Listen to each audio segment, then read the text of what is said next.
যখন আমি প্রথম মাঠে এসেছিলাম তখন আমার কিন্তু এতটা ওয়েট ছিল না, আমার এর থেকে দ্বিগুণ ছিল ওয়েট। তা আমি যখন প্রথম একা একা মাঠে গ্রাউন্ডে প্র্যাকটিস করছিলাম, তো মনে হচ্ছিল যে আমি আর পারবো না কোনো ফিজিক্যালে কাজ করতে। তা যখন আমি দূর থেকে যখন স্যারের প্র্যাকটিসটাকে দেখছিলাম, তখন আমার খুবই নিজেকে নিজের ভিতরে ভিতরে মনে হচ্ছিল যে আমি আর কিছুই পারবো না, কারণ এই স্যার হেভি সুন্দর সুন্দর করাতেন তখন। তা আমার মনে হচ্ছিল যে স্যার খুব স্মার্টলি করায়। তো আমি একদিন স্যারের কাছে ইভিনিং আসলাম, বললাম যে স্যার আমি আপনার কাছে প্র্যাকটিস করতে চাই।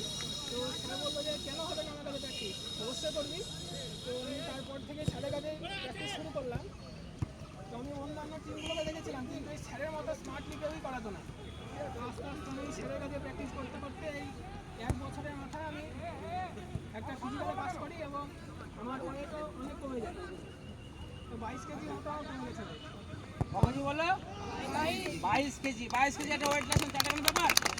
আরে জোরে বলো, কতদিনে 1 বছর এলাম। তার মধ্যে ভাই আমার একটা বছরের মধ্যে বিএসএফ এ হেড কনস্টেবল পাস করে বসে আছে। তাহলে ভাই তোর আরো বলে কিছু বল দেখি।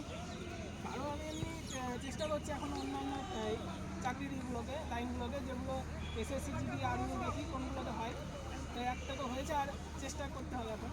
আর এদেরকে কি করণীয় উচিত তুই বল। এদেরকে বলছি তোমরা একটু কন্টিনিউ করো, স্যারের কথা ভালোভাবে শুনে চলো, আর ঠিকঠাক খাবারগুলো খাও, তাহলে হয়ে যাবে। আর কিছু দরকার নেই। বর্ষা কল্যাণ মুখটা শুনলি তো, যে ছেলেটা 0 থেকে আজকে হিরো, তাই না? আর তোরা অনেকে এখানে আছিস 10 কেজি ওয়েট লস হলে তোদের জায়গা পাওয়া যাবে না, মানে ওয়েট লস করার দরকার নেই। কিছু জন আছে, কিছু জন নেই।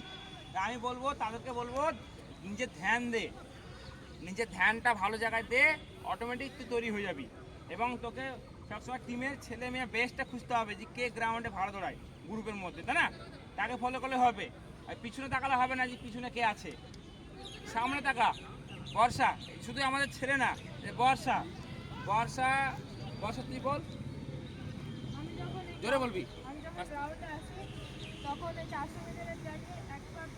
জোরে বল।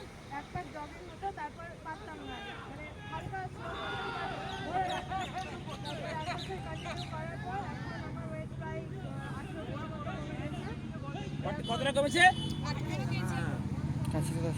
জোরে বল কতটা কমেছে বললি? এখন প্রায় 18 কেজি মতো ওয়েট কমে গেছে।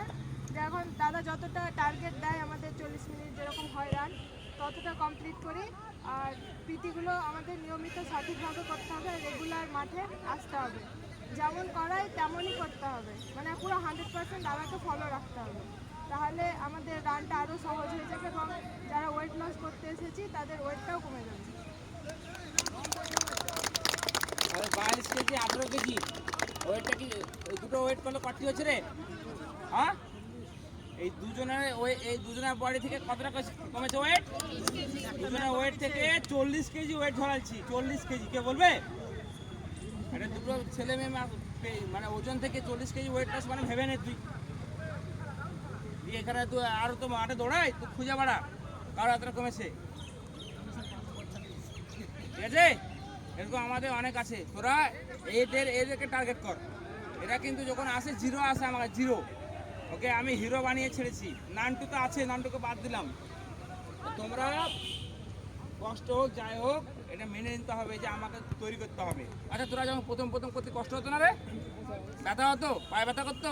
পায়ে প্রচুর ব্যথা করতো, এই সিন পেন যেটা বলে, মাসেল পেন, সব রকমই পেন হতো। এখন সেটা রেগুলার কন্টিনিউ করে ওটার সাথে আমাদের অভ্যস্ত হয়ে গেছে, কিছু মনে হয় না একদম। ওটাকে চাবিয়ে খেতে হবে ব্যথাটাকে। ব্যথা হোক যাই হোক, আমি গ্রাউন্ডে যাব। আর অভিনয় করলে হবে না। অভিনয় করে আমি বসে থাকবো, আমার পায়ে ব্যথা, আমার কোমরে ব্যথা, আমার ঘুম হয়নি, তোর ব্যক্তিগত ব্যাপার। দৌড় তোকে দৌড়াতে হবে ট্রাকে, ওইখান থেকে ত্যাগ করে দৌড়াতে পারলে তো রান উঠবে। আর ওই জায়গাটা তোকে যদি কামড়ে খেয়ে নেয় যে আমার হবে না, আমার ব্যথা করছে, ওইখানে তোকে স্টপ হয়ে যেতে হবে। আর ওটাকে যদি ঝেড়ে ফেলে যদি বলিস না আমি আজকে আরও 4-5 দৌড়াবো বেশি, ও অটোমেটিক একদম ইমিডিয়েটলি পালিয়ে যাবে। নতুন যারা এসেছো তাদেরকে বলবো গল্প টল্প করবে না। যদি 10 পাক দিই তোমাকে 8 পাক মারতে হবে। ওই 4 পাক 3 পাক মেরে তুমি দাঁড়িয়ে যে তুমি গল্প পাটনা খুঁজে ওঠাবে একদমই নয়। তোমার টার্গেট হবে 10 পাকের জায়গায় 8 পাক মারবো, কাল 15 পাক দিলে আজকে আমি 13 পাক মারবো, তবেই হবে। ঠিক আছে? ঠিক আছে, গুড, শাবাশ।